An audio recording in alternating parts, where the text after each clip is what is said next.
उससे हमारी बातचीत हुई है और हमारी जो जो हमें जानकारी प्राप्त करनी थी उससे हमने प्राप्त की है। इसके अलावा जो व्यक्ति अभी इसमें आइडेंटिफाई हुए हैं और भागे हुए हैं उनके बारे में भी हम जानकारी प्राप्त कर रहे हैं और मुझे पूरी उम्मीद है कि जल्दी से जल्दी उनको गिरफ्तार कर लिया जाएगा। जो लोग गिरफ्तार हुए क्या उनके आतंकी कनेक्शन है, कश्मीर के जो टेरर ऑर्गेनाइजेशन है उनसे अब तक कोई एस्टेब्लिश हुआ है लिंक? सर देखिए, ऐसा है कि कन्हैया जो गिरफ्तार हुआ है उसकी जो इंटेरोगेशन हमने की है, अब उस इंटेरोगेशन को हम एनालाइज करेंगे। एनालाइज करने के बाद में अगर कोई इस प्रकार का निष्कर्ष निकलेगा तो उसकी जानकारी आपको दी जाएगी। अभी तक नहीं निकला? देखिए, अभी हमारी जो है अभी तो उसकी, क्योंकि आज उसका आज उसको पेश करना है, अभी तो उससे बातचीत जारी है। जब बातचीत जारी है तो निष्कर्ष तो निकलने का मतलब ही पैदा नहीं होता, तो निष्कर्ष जो निकलेगा उसके बारे में आपको सही समय पे सही जानकारी दी जाएगी। फिलहाल इतना कहना मतलब सफिशिएंट होगा कि ये व्यक्ति उस दिन उस मजमे में शामिल था और इसने जो है उसमें स्पीच भी दी थी और उसमें पार्टिसिपेट किया था, जहां पर राष्ट्र विरोधी नारे लगाए गए थे और राष्ट्र विरोधी बातें की गई थी, जिनसे जो है जो सेक्शन 124A के आती हैं। देखिए, जहां तक हमारी जो हमें जानकारी है, जो इन्फॉर्मेशन से लगता है और वो एविडेंस जो हमारे पास अवेलेबल है, he was part of that unlawful assembly जिसने राष्ट्र विरोधी नारे लगाए, राष्ट्र विरोधी भाषण दिए गए। नारा लगाया सर? बिल्कुल, उसने भाषण भी दिया है, नारेबाजी भी की है।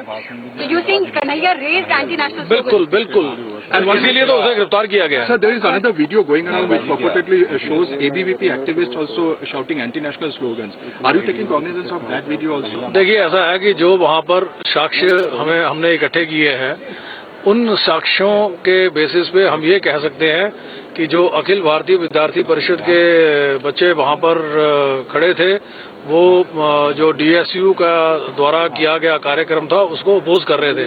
पर अगर कोई इस प्रकार का साक्ष्य आएगा कि उन्होंने भी राष्ट्र विरोधी कार्रवाई की तो उनके खिलाफ भी कार्रवाई की जाएगी। पर फिलहाल जो एविडेंस हमारे पास अवेलेबल है, वो जो DSU के लड़के जो राष्ट्र विरोधी कार्रवाई कर रहे थे उसको अपोज कर रहे थे।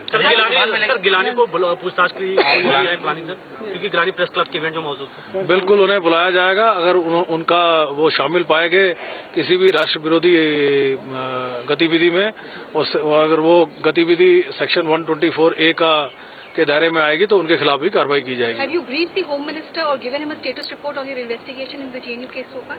देखिए, हमारी तो समय समय पे बात होती रहती है, तो जब भी कोई महत्वपूर्ण बात होती है उसके बारे में हम समय समय पे बात साझा करते रहते हैं। पर इसके लिए स्पेसिफिक मेरी कोई ऐसी मैंने जानकारी नहीं दी है, बस समय समय पे हम जानकारी देते रहते हैं। वकील साहब, गृह मंत्री ने कहा कि इस नारे के पीछे हाफिज सईद कहाँ थे, क्या आपने इस तरह की बाबत गृह मंत्री को रिपोर्ट दी थी क्या?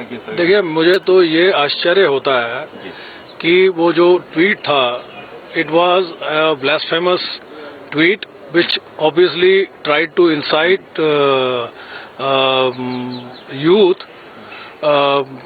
against the lawfully established government of India।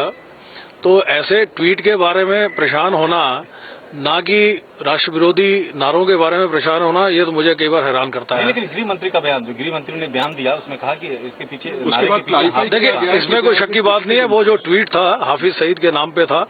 अब वो उसने खुद किया या उसने किसी प्रॉक्सी के थ्रू किया या किसी अन्य व्यक्ति ने जो उसके बिहाफ पे ट्वीट करता है किया, ये इन्वेस्टिगेशन का हिस्सा है और ये हम जरूर देखेंगे। पर fact of the matter is कि वो ट्वीट हाईली जो है ब्लास्फेमस था and it incited the Indians against the lawfully established government in India. So is there any other evidence other than that tweet which shows that Hafiz Saeed or Lashkar-e-Taiba was supporting the JNU congregation? देखिए, हमारी अभी investigation शुरू हुई है। Investigation complete होने के बाद में मैं इस बारे में आपसे तफसील से बात करूंगा। So you have no evidence so far on this? नहीं, ये आपका कहना गलत होगा। अभी देखिए, ट्वीट हमारे पास है। उसके अलावा कल भी कुछ ट्वीट नोटिस में आए हैं जो हाफिज सईद के नाम पे आए हैं। तो इसलिए इस प्रकार का निष्कर्ष आप जो निकाल रही हैं ये सरासर गलत है। इन्वेस्टिगेशन होने के बाद में मैं जो भी निष्कर्ष निष्कर्ष पे पहुंचूंगा, आपको मैं उसके बारे में बताऊंगा। शुक्रिया। तो हम लोग 5 बजे हैं